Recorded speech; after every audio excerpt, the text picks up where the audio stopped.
Welcome to Money Talk with Skyler Fleming, where talking about money is encouraged. Let's get talking. Welcome, Money Buddies, to this week's episode of Money Talk with Skyler Fleming. Today we're talking about CoastFI with the CoastFI couple. I'll introduce them more here in just a minute, but let me explain what today's episode is all about. CoastFI. And it's this idea where you get your investments to a point where they will earn enough for you to retire once you reach a predetermined retirement age, which can be a really appealing idea for anyone once you start to think long and hard about it. Think about a life where you can live on all of your means and your savings are working hard for you in the background.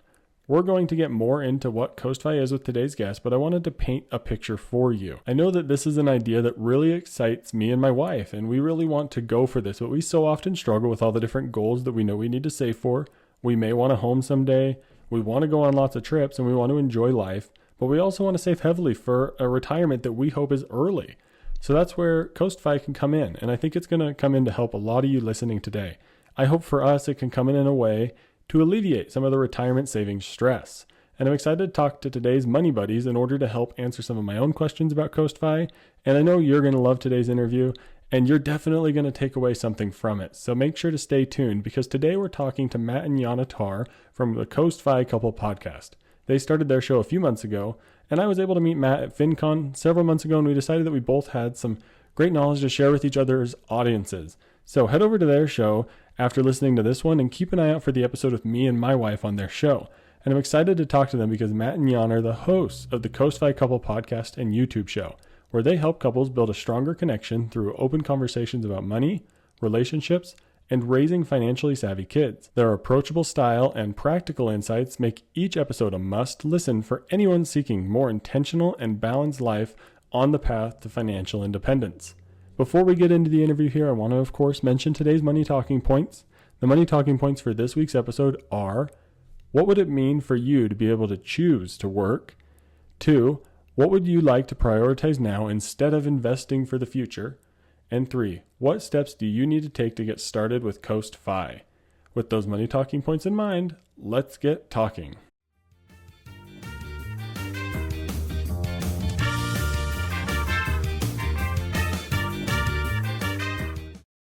Hello everyone, and welcome to today's interview on Money Talk with Skyler Fleming. Joining me today, I have Matt and Yana from the CoastFI couple. We're going to talk about CoastFI today. I've never really taken a deep dive into one specific area of financial independence, so I'm excited for this conversation. Matt, would you kick us off, and then you can both introduce yourself? Thanks for having us on, Skyler. Obviously, FinCon was my first time doing that in Atlanta this year as well.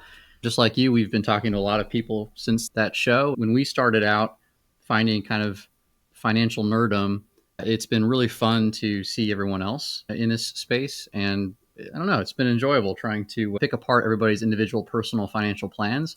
Mm-hmm. Our relationship kind of evolved, and Yana was the one that found CoastFI. Since we hit the CoastFI button earlier this past year, it's changed everything. And we've been excited to share the journey with other people. On our show, CoastFI Couple, we talk all about how we got there. Really, it was your idea. Yeah, well, I wouldn't say that the CoastFI Couple podcast was solely my idea. Shout out to our good friend Wally. But, CoastFI came to me sort of as an idea of a stepping stone to financial independence. Once I figured out that it was something we could do, I couldn't eat. I couldn't sleep. I was running the numbers. I'm still always running the numbers. It's definitely been a game changer for us. It's brought us a lot closer to the financial independence community, which has been really exciting to have those friendships and that support. It's been great. Everybody thought we were crazy, right? And I'm sure you've been through this as well. Yes. It takes a very specific community to start listening to financial podcasts on your commute to work, right? It's, on your free time, you just listen about money. Who does that? It doesn't sound on the outset very exciting or fun to do. And it took a couple road trips for us to start doing it together, because at first it was like, this is so boring.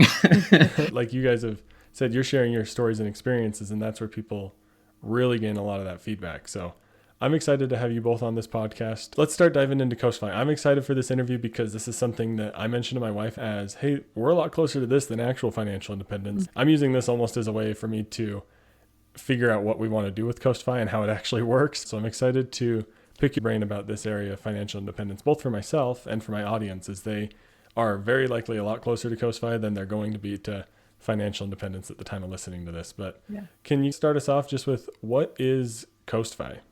So CoastFI is basically a tier in the financial independence movement that you get to a point where you've invested enough in your long-term investments that you no longer have to invest anymore.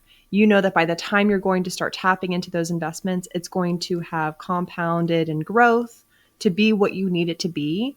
So that way you can sort of take your foot off the gas pedal and just cover your annual expenses. And if you are of the financial independent movement, you are probably already diving into ways to decrease your expenses and live frugally, which is what we have done. Covering that annual expense becomes much more attainable. It's a lot easier, and it just really takes the pressure off of what kind of job are we going to have? Yes. What is our income going to be this year? It doesn't have to be an astronomical number anymore because our long-term nest egg is set. It's cooking. Yeah, let's talk a little bit more about that to explain, because I know we did the same thing on our show, Skyler. When you hear these terms, some people have no idea what we're talking about. Mm-hmm. We've identified through research and such that the FIRE journey is a staircase, and we talk about this on our show. Like the first step in the staircase is our focus, which is CoastFI. Mm-hmm. And so what that means is what Yana just said. Essentially, when you have enough in your nest egg to be able to set it and forget it, and know that by the time you hit retirement age, it's going to be enough to cover your yearly expenses, then that's the first step. So to your point, it just essentially says that we no longer have to worry about retirement. Now we just need to focus on our yearly expenses day to day. We did move our retirement number up a little bit just because we didn't want to have to work full-time jobs or even part-time jobs until we're 65. So when you're trying to figure out your CoastFire number, it's really important to identify at what age do I really want to fully fire?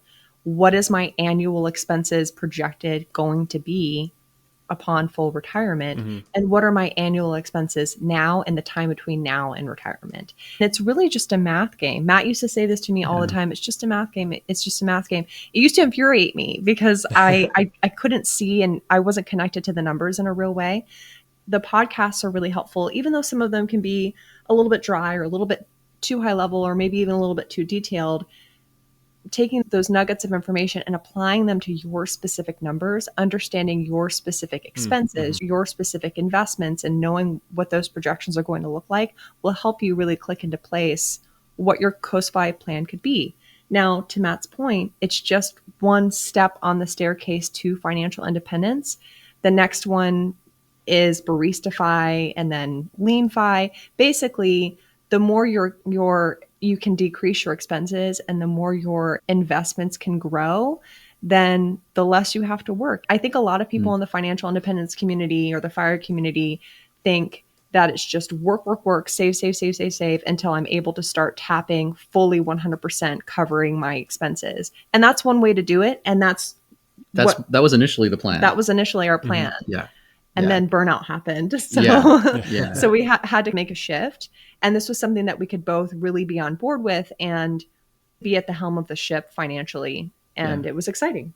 Yeah. Most people want to charge ahead where you just want to get through the work phase of your life as fast as you can. Yeah. Now, who wants to work? Who actually wants to work for 40 years straight, just working? Like, who wants to do that? So yes, we're in that phase where we're charging ahead. And that's where I think this CoastFI is going to come into play so nice for me, as well as I'm hearing you guys speak highly of it, and I'm sure many other people do as well.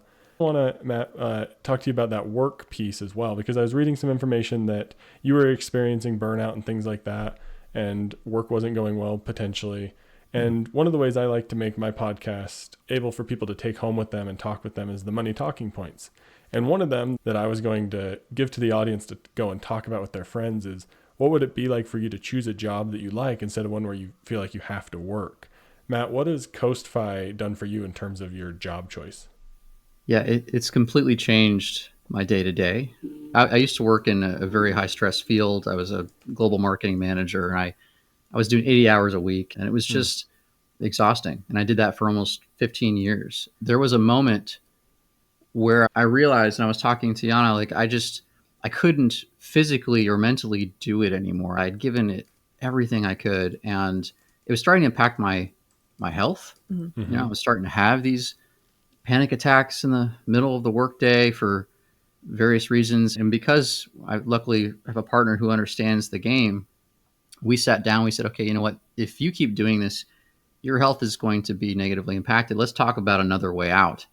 And that's when Yana found CoastFI and the idea to be able to just slow down and pick a job that was either less stressful or more enjoyable Or both. Mm-hmm. was so attractive. So yeah, I left my job. Everybody thought I was crazy, at least in my workforce. We did the numbers again and again. We realized, hey, you know what? This makes sense. Why don't you start with a sabbatical? So I took a 6-month sabbatical. I say sabbatical, but I wasn't planning on going back. I just essentially quit. The idea was that after a certain amount of time, I would get into something else that I enjoyed because we still needed to cover our yearly expenses. Mm-hmm. That has been amazing because it's allowed me to pursue jobs that or other paths that I'm really passionate about. Right now, I work with a company I believe in and is going to change the banking world. Mm-hmm. And because of that, I'm not stressed out about putting food on the table. I know the number that I need to make, but it's not as much as it used to be because I'm not having to worry about 401k plans or Roth IRA contributions. And so now I can just spend my day to day talking about the fun stuff. And you know what? If it blows up, great. But I have the flexibility to choose how much I give into it now, as long as I meet that minimum expense level. Does that make sense? Yeah. And Yana, how does this, maybe from the spouse's perspective, where you're seeing someone struggle with their work, if you guys were in a situation where you were loaded with debt and things like that, Matt may not have another choice, but you guys handle your finances well and put yourself in this position. From the spouse's perspective, Yana, what kind of relief does that provide you to see your spouse be able to take that step back? When we first found CoastFI and I was running these numbers, we have a whiteboard in our living room to throw ideas. Matt is very visual and I think a mile a minute. I have to paint a picture for him sometimes. And that's really helpful to get us on the same page. We're running these numbers, and even though the numbers were clear, this is something we can do, there's such an emotional connection with the way that you set up your personal finances, your savings rates, and your expenses and all those things. And it took months of sort of having these very deep conversations with Matt, looking at the whiteboard, looking at the numbers, really like a Rubik's Cube of plugging into place the best way that we wanted to approach this puzzle. And the fact that we have such an open communication, and it's not, we're taking as much as possible, trying to take the emotions out of the money, just looking at it as a numbers game and what makes the most sense to play this little game, And over time, we finally got to a place where we felt comfortable making this shift. It was really amazing watching him struggle with the stress and guilt of making this financial move. Yeah. Not just leading up to it, but even after. Both of us believed that him walking away from the job would solve the stress of working full time. But it's amazing how much he was still going through the motions with his body. He really needed to take some time away. And to your point, we don't have debt. We don't have any debt besides our mortgage. Our expenses are incredibly low. But because we are who we are and fret over the numbers, it was a stressful transition, but it was absolutely the right call. It completely changed his relationship with productivity. Both of us were worried that he would take the sabbatical and not get to a place where he ever wanted to work again. Because I think that's part of the fear, right? If I ever step away, I'm never going to want to go back to it. But we're not even in our 40s yet. And I think that there's something to be said about finding productive work that you can enjoy. Luckily, Matt found that with Cube, and he's really enjoying it. It's something he can build and be passionate about, and it's making us the money we need. So we got really lucky. We had something sort of right there in our line of sight that he could do. There really was a transition period. I mean, it was about a year ago we started building this plan, and it was about 6 months or so ago that he left his job, a little bit longer actually. And then it's taken time for us to sort of get to this place where it's like, we're swimming. Oh, okay. Like we can feel the ground a little bit. We can do it. Yeah. We're doing it. Everything's fine. Everything's okay. It wasn't a flip of a switch. It wasn't a set it and forget it. It takes some mental lift to build your plan and implement it with your partner in a way that you're both comfortable. This has been fantastic so far. What makes that CoastFI number more attainable than regular FI? Like, especially if someone's maybe never heard of financial independence, why is it easier? Great question. So we talked about the fact that the road to financial independence is what we call a staircase, and true fire is middle of that staircase. And so what that means is when you hit financial independence, you don't have to work anymore at all because your investments are producing what you need to live on yearly. That's what fire is. With CoastFI, we're not tapping our investments, but we no longer have to add to them. And so it gives you the chance to breathe. You can work potentially a part-time job if your expenses are low enough. The difference between fire and CoastFI, the reason why it's harder to get to fire versus CoastFI is because when you fire, not only are you tapping those investments sooner, but you're tapping those investments for longer. And so your number goes way up. Your financial independent number really has to meet that need. It doesn't have the chance to grow before you're starting to tap into those funds. Versus with CoastFI, you save as much as you can, you put it away, you don't touch it. And you let it grow. And then when you do get to the age where you're going to retire, it's there and it's waiting for you. And you aren't going to be retired for as longer. So instead of planning for 40 years of retirement or 50 years of retirement, if you're retiring in your 30s or 40s, if you're retiring in your later 40s or in your 50s, then you still have to plan for 30 or 40 years of retirement, but maybe you don't need as much, right? To start because you're letting it grow longer. Yeah, it just depends on what you want to do. If you have enough in the bucket and you're young enough, like for example, when we talk about our kids, maybe if they start investing when they're teens or 19 or 20, they'll get to CoastFI so fast. Yeah, they just need a couple $100,000 in the bank, by the time they're... If that, even if they start a little younger. If that, right. It's crazy. So, exactly. Like if you're one of the lucky couples out there that can get their kids on a Roth IRA when they're like 9 or 10, you just need to put maybe a couple $1,000s in there and they'll be okay. It's just a math game. And yeah, there's a lot of really great calculators out there. We talk about using quite a few, like the Wallet Burst calculator is one that we've used on our journey just because it's fun and easy and it's free. But knowing your expenses is the hardest part. Being honest about what you spend and making sure that's enough is the first step, because you won't be able to control the bleeding if you don't know what you're actually going to spend. Yeah. And you led perfectly into my next question. So thank you for that great transition about where to start with CoastFI. You talked about tracking your expenses. How is that useful for you as you guys started building this plan, actually knowing where your money was going? Yeah. If we don't know what our annual expenses are, then we can't build any projection. It's just a swing in the dark. Yeah. And it's just a guess, and I don't want to guess. I want to know before I'm, he's quitting his job or I'm taking a step back. We want to know exactly what our numbers are. And if you are of the financial independent mindset and you're building a plan, especially if it's a tight plan like Lean Fire or CoastFI or Barista Fire, you have to dive into your numbers and don't be afraid of the pivot.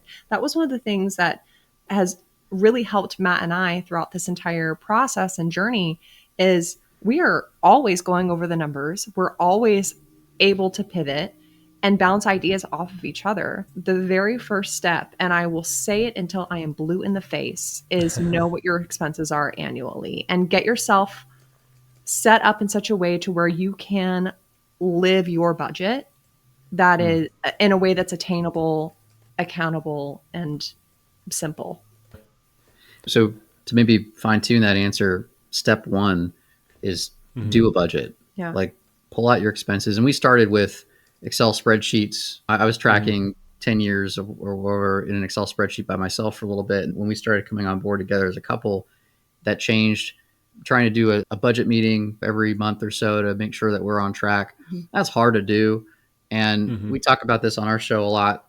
We found ways to automate that as best we could. And there are tools out there now, like we use Cube Money for our budgeting, and it has changed everything for us. It really has made it be a set it and forget it. And so we no longer have to worry about closing the books at the end of the month and balancing the checkbook. We just live in it in real time. If you have a budget and you stick to that budget, it all of a sudden paints the next path, right? Because you then identify how much you need to make a year to sustain your current lifestyle. When we say make a budget, you don't have to be, living on peanut butter and jelly sandwiches. You can make You your just have to budget know as what you're elaborate as you spending. want. Yeah.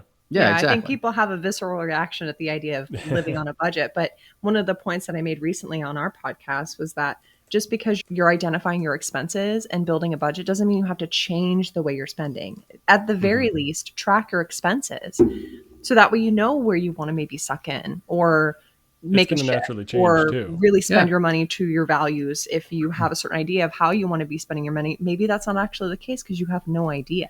Just having that visibility and that accountability can really do a lot for the way that you're building your financial future. Yeah, and it changed us a little bit too. You know, I was the penny pincher coming into this, Skyler. Like I had a real hard time spending money on anything. And you can look at my closet. It's very similar to what it was 10 years ago. I don't buy stuff.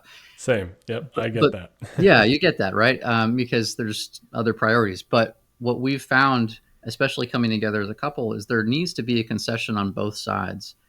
And now when we talk about making a budget, we prioritize family spendings, family travel, family entertainment, like date night. We prioritize it. We put money into that envelope so that every month we spend it and we enjoy it. And if we don't, it will accumulate and then we'll do something super fancy. We make a point to live by what we think are priorities for the month to month or the quarter to quarter, right? For both of us. For both of us, yeah. That's fantastic. I really like the idea that you have your priorities, you make sure to hit those. And if you don't hit it one month because you got busy, you let that roll over, but you still make sure that money's there. You're not suddenly saying, oh, we didn't go on a date night this month, let's put that in our IRA. Because that could maybe feel like one of you has a different purpose in mind for the money, if that's what you're suggesting, things like that. So I really like the idea of the Yeah, it's so easy if you have like 2,000 or a couple $1,000 sitting there and like, oh, hey, we didn't take that trip. Why don't we just put that in the Roth? And we have been in that position. We have. I'm like, no, I want to save it for the next trip that we might go on, or I want to save it for this concert that I want us to check out. It's really about finding that balance between saving for tomorrow and living a life that you can feel comfortable and confident in right now.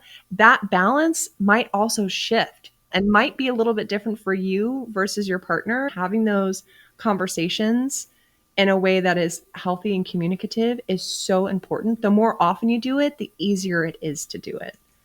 Yeah, I feel like you guys, I'm kind of hearing you've moved beyond talking the dollars and cents in your budget. You're not saying, let's put $100 towards this, 50 this, the blah, blah, blah, things like that. And you're moving more into these bigger, finding that balance conversation of what do we want to do in like 6 months with this money that we're saving up? Is it possible to find that balance? It sounds like you guys might have be on the right path to actually finding it, because so many times people hear, oh, you got to find the balance, it's there. And it just kind of sounds like fluff in the background, but is it actually possible?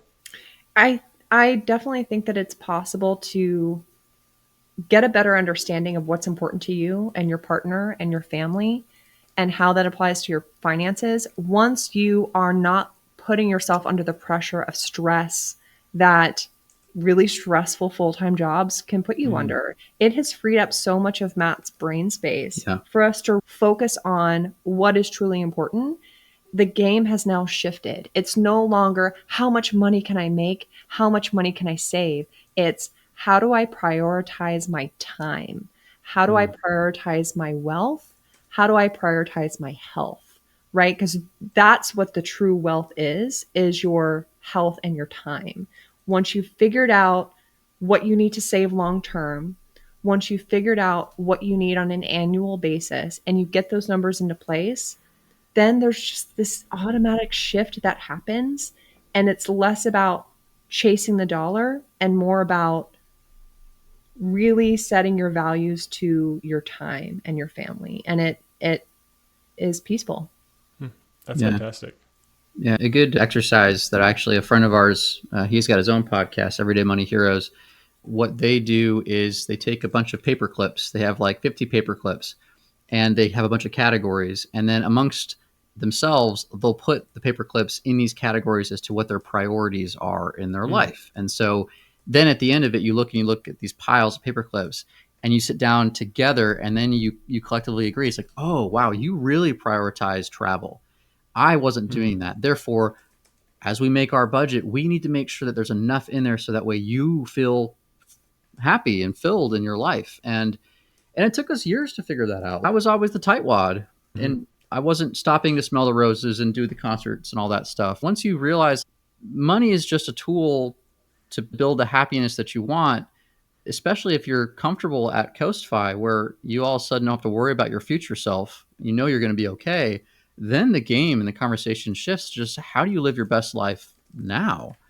Hmm. And that's a lot more enjoyable than always being in a state of scarcity. Yeah. Do you guys feel like, is it a good idea to just race to CoastFi? Because so often there's people out there that have gone full speed to full financial independence and lived a life of deprivation for a few years and hit it, and then they retired and didn't know what to do. But CoastFi feels like this middle ground where your future's taken care of. Is it a good idea to maybe race to that stage, or should we still kind of taper it a little bit? I wouldn't say that it's necessarily, it doesn't need to be a race. I would say that, especially for our situation, I didn't know what I wanted to do when I growed up, right? Like I didn't know what I wanted to do. So when I growed up, I found a job that paid as much as I could. And I started climbing the ladder and I hip hopped around. And then I found something that ended up being my career. I wasn't necessarily super passionate about it, but it paid the bills. I was slowly starting to get tired of it and burned out. I wanted to get to that stage of retirement as fast as I could. So that way I felt like I had a chance to do something else. But to your point, if you understand that financial independence is a staircase, you can stop at the first step and reevaluate. For me, it doesn't have to be a race. If you're doing something that you enjoy, set your investments up so that way you're going to be okay. But if you don't like what you're doing, then yeah, the faster you get to CoastFi, then the faster you can stop and reevaluate and find something you do want to do with your time. We forget that, especially since we're not even 40 yet, we've got a long time to go. And I don't want to do nothing. As enjoyable as it is to talk to people about their vacations or sitting on the beach, you only can do that for so long. Mm-hmm. It still gets boring. Yeah. It gets like boring. Yeah. Yeah. It gets, I mean, as entitled as that sounds, Yeah, right? Right. Like, Yeah. We want to build. It's fun to build. It's fun to produce something and to leave a legacy for your kids if you've got kids, or to start a small business because you think it could be fun. There's less stress now that it has to work. You get to build something at your own pace. As long as you're covering your expenses, then the world's your oyster. Like, go do something fun. But yes, I think that the faster you get to that stage, if you're not enjoying your current job, I would encourage you to just suck it up and get there so that way you can explore. But we know people who love their jobs and they don't need to go down to part-time. They like what they're doing. And in that case, it's like the best of both worlds. And there's also a really important conversation around giving yourself those rest periods, those periods of break, right? And where Matt and I are right now, yeah, we're CoastFi, but that might not necessarily be the case. A year from now, he might get another super high paying job doing something that he's interested in. And then we're back on that fire path and chasing it. We can speed it up if we want to again. Yeah, we can slow down, we can speed up. Now that we've hit that first tier where it's like, okay, no matter what, we know that we're going to be fine upon our golden years. We just got to live frugally and be smart between now and then. If we want to speed it up, we can, because we found a job that pays more. Great. And if we want to slow down or take a 6-month sabbatical, we can do that too. It's really up to us. Peaceful and really empowering. Yep. Yeah. It's not up to somebody who has your auto loan what you're going to do this month because you have to make that payment, or credit cards or things like that. I love what you just said there. Like, it's up to you. If you want to go up that next step and maybe start to live off some of your investments in a few years because you want to bring that retirement age a little closer, you guys could easily go find a different job. Maybe you take a step back from something you're doing to work for a couple of years to speed that number up. I love the flexibility that it provides. That's I think it should be just called, maybe FlexFi is a maybe a side word that you could almost call it a little bit. Yeah. But I'm trying to, in my mind, I've heard a couple ways to effectively paint the picture of CoastFi. And one, you said you guys had a whiteboard. I've heard the paper clips idea. Maybe that's some different ways that you can use as exercises. What are some other ways or opportunities that CoastFi can bring about that people can help visualize it in their mind? Well, I'd love to plug Cube Money one more time. This is a tool that takes your budget and allows you to live from it with a debit card. That's what really changed the game for us. We were so used to aggregating all of our transaction history at the end of the month and putting it into buckets and then say, oh, shoot, we overspent in groceries again. Darn it. Yeah, we got to suck it up next time, but still be in that pattern where you just couldn't control it. When we found Cube Money, this was years ago now, we've been using it for 4 years. We set our budget to where every category has a direct deposit of sorts that would fill it. We now live daily through this budget. And so anytime we go to the grocery store, we pull up our grocery cube and we spend directly from that grocery cube. And so it's very easy to never be in a position where you're tempted to overspend.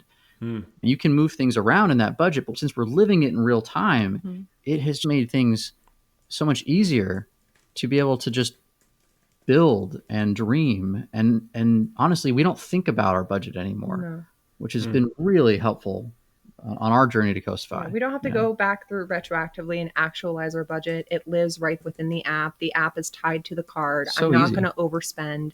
We keep the cube spend and bills and goals and things different from our ally account where we have investments and things like some high yield savings accounts. We know that anything that's in Cube is earmarked for spend or for certain goals or certain sinking funds. And that's really our annual expenses. And it is on lock. I don't have to think about it. We don't have to account for a Taco Bell run on a Tuesday afternoon. I don't have to worry about spending all this extra time going through the budget afterwards. Oops, we overspent. What are our actual expenses for the year? It's just made things so simple. It's completely changed our relationship with our budget. It's changed our relationship with each other and our finances. Yes. And it's just simplified everything. Yeah. Last point on this.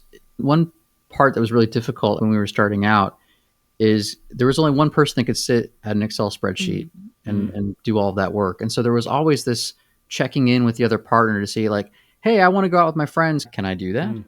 Can you look at it? Because you're the one that manages it. I am the person that manages the spreadsheets. I get that. Yeah, it puts a lot of pressure on that person. And then it makes you feel, well, first off, it builds some animosity because what if you say, no, we're already over budget or something? And then like your spouse is kind of frustrated and inflated. That sucks. That's not a way to live. What we've done is we've created a partnership through these tools, through Cube Money, through being able to just live today and always be on the same page. We are both in the cockpit of the build out of the budget. We both have complete visibility. We both have the control to change it or shift it.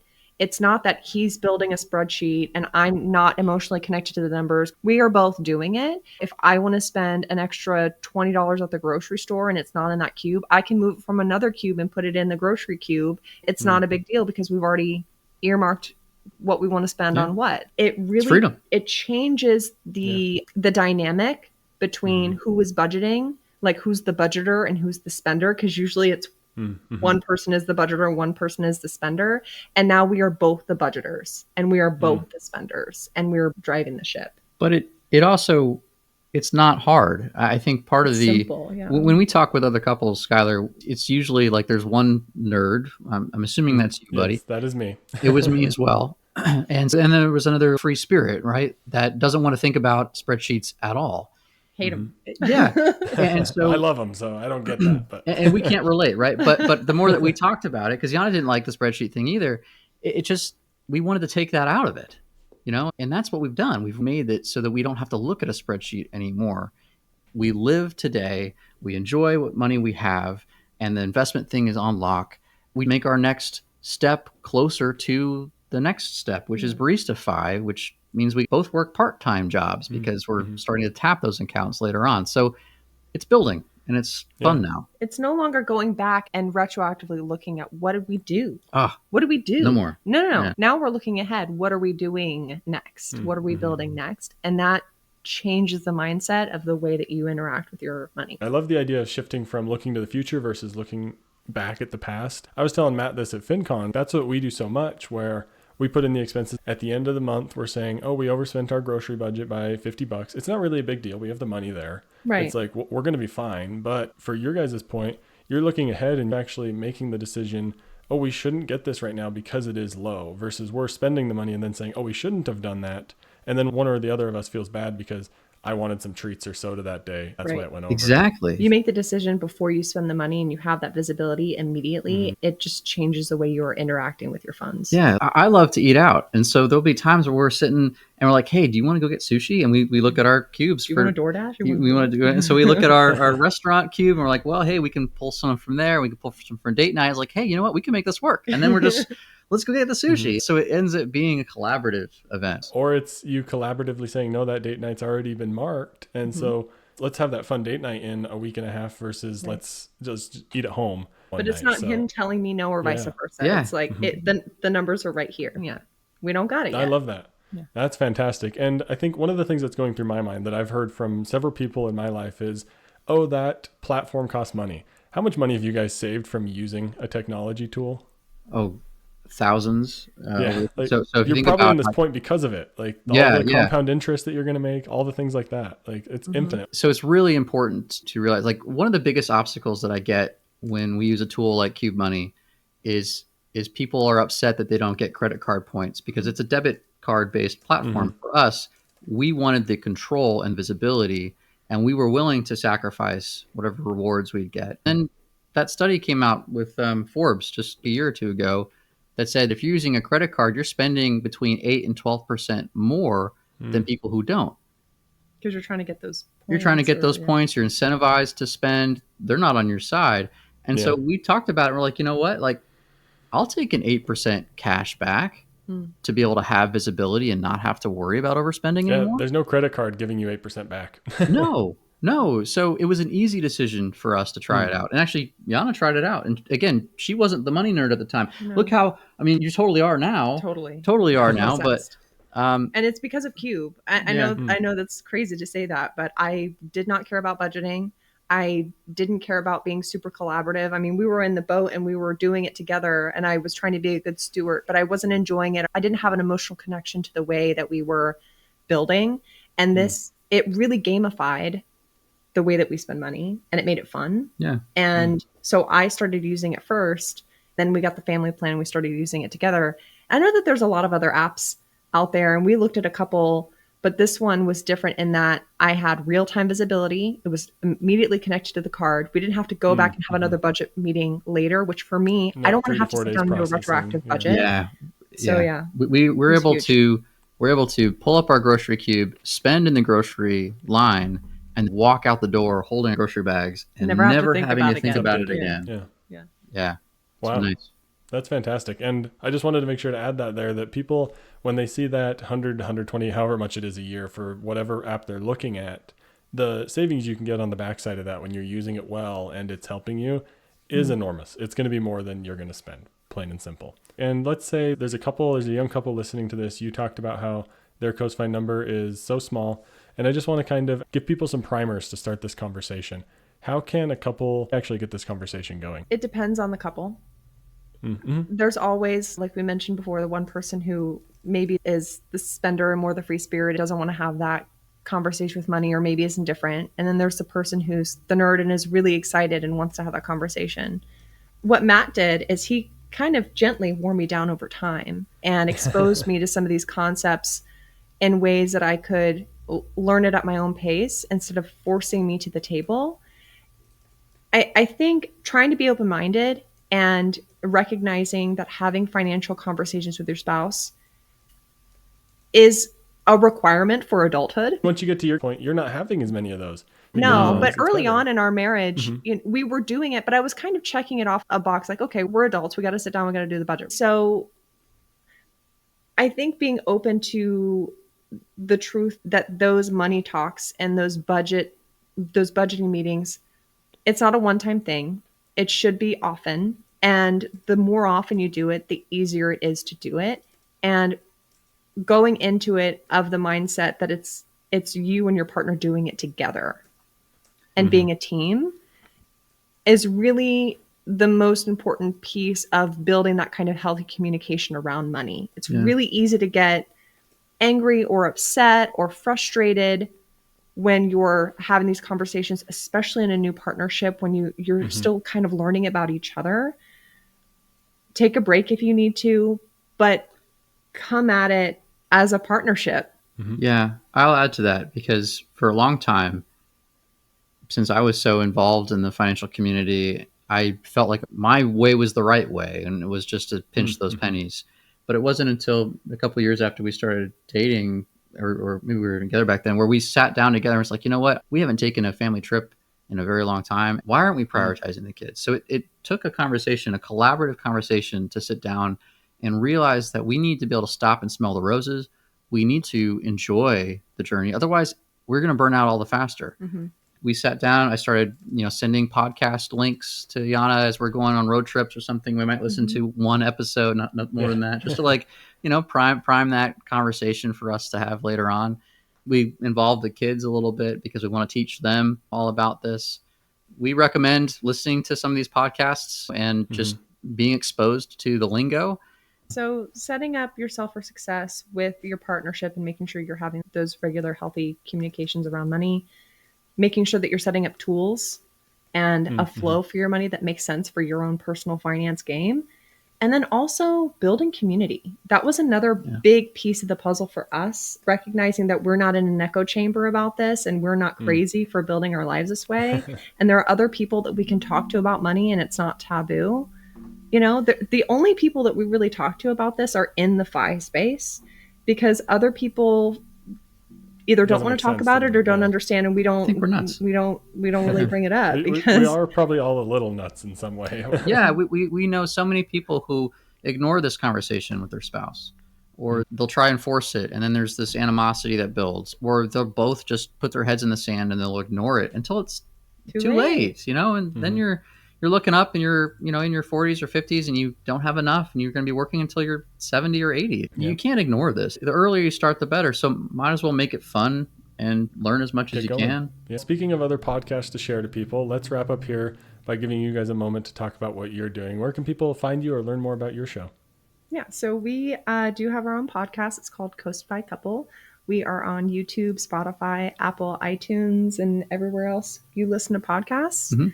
And we dive into all things CoastFI and financial independence. It's very much focused on healthy communication around money, relationships, our strategies. We also interview people that we're interested in learning from. It's a space for us to continue to build community around what we're doing and share what's worked for us.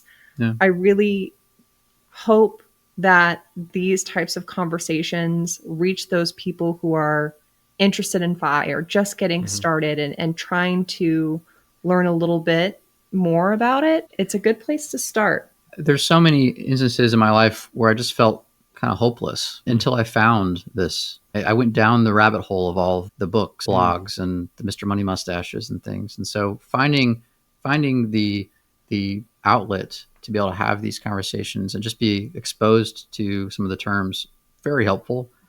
We also have our website, coastbycouple.com, where we will, eventually have community and have a blog and sorts, and we're building that, and that's been enjoyable. Fantastic. Yeah, that's awesome. And so if someone really liked what they heard today, go check out your guys' show, the CoastFI Couple. My last question here that I like to ask everyone, some sort of a similar question in this vein. What's one thing you wish you would have understood about CoastFI when you were in your early 20s? Wow. I think just understanding that you have complete control over it if you learn it and learn how to play the game. Yeah, I love that. I must have changed majors in college at least 3 or 4 times because I didn't know what I wanted to do. And I felt like I was making the wrong decision, setting myself on this path that I couldn't change. So to your point, Yana, knowing that you have the ability to pivot and it's just a math game, that gives you freedom, right? Spend the time to explore things that you like or are interested in, but be on that path to where you can max out those retirement accounts. And as long as you're doing that for 5 or 10 years, you then have the rest of your life to explore other passions. And it's okay to change your mind. I burned out. I recommend everyone listening, don't get to the point that I did where it feels like it's hopeless. Just explore other options. And stay out of debt. Stay out of debt. Yeah. There we go. We'll leave it on that. Stay out of debt. That is a fantastic place to leave it. This has been a wonderful podcast interview. I recently broke my record a couple weeks ago for the longest interview, and then we just broke it again today. Thank you both for coming on. That was a fast one. I always say these long ones go so fast because that means you're having fun, right? This has been a great conversation. So thank you both for coming on the show, and everyone be sure to go and check out the CoastFI Couple podcast. Yeah. Thank you all. Thank you.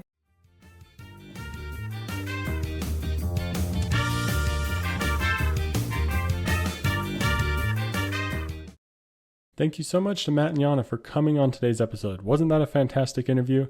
Be sure to go over and check out their podcast, The CoastFI Couple Show. First, I want to define what are the steps of financial independence. Before we really get into all the money talking points I mentioned earlier, let's read some quick definitions so that you have an introduction of each step so that you know that going forward. Well, CoastFI. CoastFI is the point where you have saved enough to get to financial independence by the time you reach a traditional retirement age through compound interest alone. Once you reach this point, you don't have to make any further contributions to your retirement portfolio, and you could stop saving altogether as long as you don't touch your investments. Your portfolio will generate enough income in retirement for you thanks to the magic of compound interest. And then what is BaristaFi? BaristaFi is a financial independence strategy where your living expenses are covered by a combination of passive investment income, so you are withdrawing a little bit from your investment portfolio, combined with part-time work. With BaristaFi, you don't save and invest until you reach that massive FIRE number. Instead, once your portfolio has reached a certain size, you draw some passive income from your investments, and then in order to cover the shortfall, you will likely have to work a low stress or a part-time job, and that's where the flexibility and interest of BaristaFi comes in, is working that low stress part-time job in order to just cover those ongoing expenses or those extra things that you want to pay for, whereas your investment income is working for you with just a little bit of that being covered by part-time work. What is LeanFi? Well, LeanFi is living on a very lean budget and simple lifestyle. LeanFi means your investments only cover really your basic expenses and that you don't really have much more you're spending on. You don't have much wiggle room for luxuries. It's honestly much harder to have children or live in a major city if you're trying to do LeanFi. But people who are LeanFi often supplement their retirement with some extra active income sources, similar to BaristaFi, but LeanFi, the whole point is really living on very little or having a lean budget. Now, what is FIRE? This is the typical retire early when you hit 25 times your annual expenses, but go back and listen to episode 157 with Tim and Gwen Joyner for an introduction to FIRE.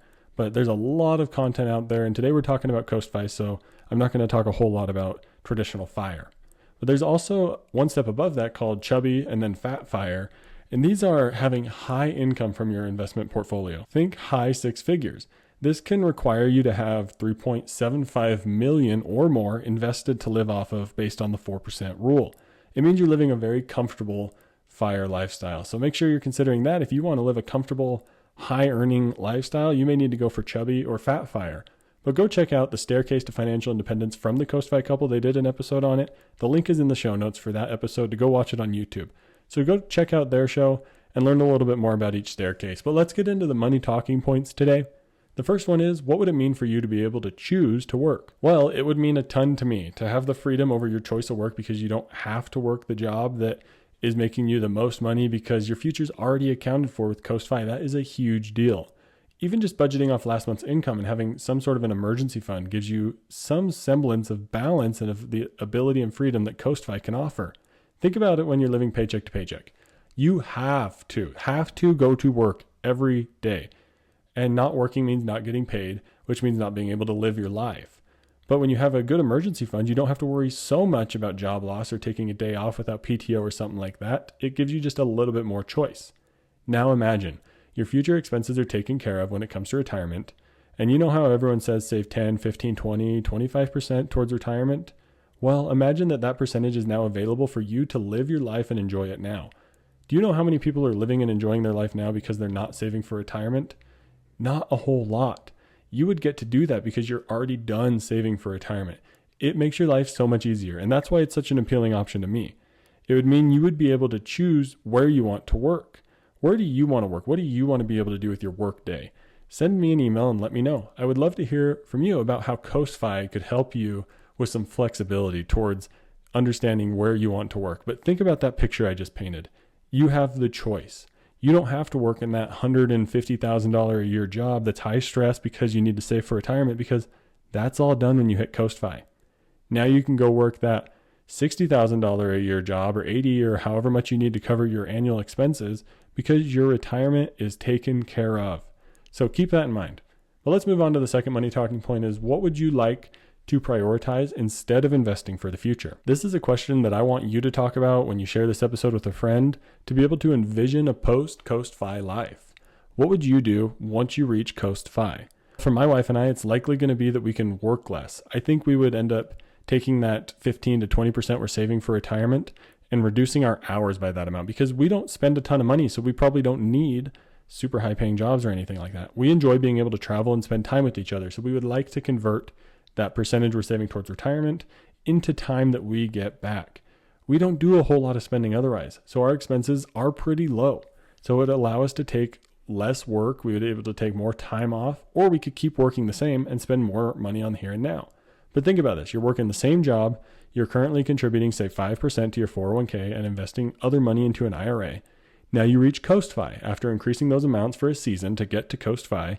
Not only can you bring your savings back down from that extra high amount, so instead of doing 20% to your 401k, you're now doing 5%, but you can even go below that.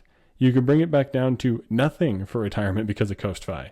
So now you have even more money available now that you've hit this mark. This can directly translate into less work or a bigger lifestyle. But of course, be careful when I say bigger lifestyle. Do not let lifestyle creep in here, because that can take you off course of CoastFI, and then you're suddenly needing to invest more money because your lifestyle's ballooned and gotten so big. So do be careful there. It would really suck to become CoastFI and then allow your spending to increase, and then your nest egg can't support the spending that you want to do when you're retired. So you do have to be really careful. Like Yana was saying, she likes to crunch the numbers and check it and make sure they're on path quite often. So what would you like to prioritize once you reach CoastFI? Do you want to work less? Do you want to be able to maybe have a season where you spend a little bit more, knowing that that's going to come back down once you do reach retirement? Think about it. There's a lot of great options out there, and be sure to share today's episode with a friend. Go and talk about this second money talking point, because I think this one is a fun one, but you also might have to teach them a little bit about CoastFI. So that's why you want to share them this episode, so that they have that introduction, and then you guys can really engage in a fun CoastFI conversation. The third money talking point is, what steps do you need to take to get started with CoastFI? Do you need to start tracking your expenses? Please go back in the episode and listen to Yana talk about how important tracking your expenses is if you need a reminder about that. I've been talking about that for longer than this podcast has been around, and I'm always preaching to track, and track some more. Having that data available is going to naturally help you figure out what you need to do to get and stay on track with your plan. For my wife and I, one of our goals is talking about and reaching for CoastFI. And it's going to be to envision a future where we are CoastFI, because I think visualizing it is going to be huge for us. And it's going to help us both get over the mental hurdles that we have for setting a more rigid, longer term plan like this. This episode is going to come out likely just after my wife and I talk more in depth about this. So I would love to follow up with this on social media. So be sure to check out the show notes, find me on social media, and give me a follow to see how my wife and I do as we're talking about CoastFI more. Like I mentioned, my wife and I are actually going on Matt and Yana's podcast, The CoastFI Couple, to talk about our story a little bit. So that's going to be a great place to kind of hear how we work through this CoastFI discussion and talking about it more into our future. So go ahead and check out the CoastFI Couple podcast. But what steps do you need to take to get started with CoastFI? Track and envision it. If you're not already on the path, I would say make sure your expenses are being tracked, because you need to know how much you're spending. That's basic. You need to also know your income. And I'm telling you that you need to know these things, but they're going to be super helpful for you. So please give them a shot, especially tracking, because you can choose what you want to do with your money. But I think everyone needs to track it in order to understand what they actually can do with their money. So make sure you're tracking your expenses, and then have a vision meeting, have a dream meeting, especially if you're married. If you're not married, then set up a free money talk. Go over to moneytalkwithskylerfleming.com/chat, and I'd love to talk about and envision this with you and talk through these money talking points. But I really think tracking is going to be a huge thing to help anyone get started. But that does it for today's episode. This was a fantastic one, and I know everyone listening had to take something away from it, because it was a really good episode about a certain area of fire that I think is huge for really anyone to attain, because it's so much easier than traditional fire. And I really hope you enjoyed this episode as much as I did. A huge thank you to Matt and Yana from the CoastFI Couple podcast for sharing their inspiring journey and breaking down what CoastFI is all about. They've shown us how this middle step towards financial independence can provide so much flexibility, reduce stress, and let you focus on living a life that aligns with your values. If you're looking to simplify your finances and prioritize what matters most, start by tracking your expenses, communicating with your partner, and dreaming big. Don't forget to check out the CoastFI Couple podcast for more tips and real-life strategies. My wife and I are going on their show, as I've mentioned, so head over there and listen to Rebecca and I talk about our financial relationship and money journey. Be sure to subscribe to the podcast and share it with a friend. The podcast is doing better than ever, and I want to keep that momentum going, and that's thanks to all of the great listeners like each of you. Thank you for listening to this week's episode of Money Talk with Skyler Fleming. I'm your host, Skyler Fleming. Have a great week. Thank you for listening to Money Talk with Skyler Fleming. This show is provided for informational and entertainment purposes and may not be specific to your unique situation. Please be sure to do additional research before making any financial decisions.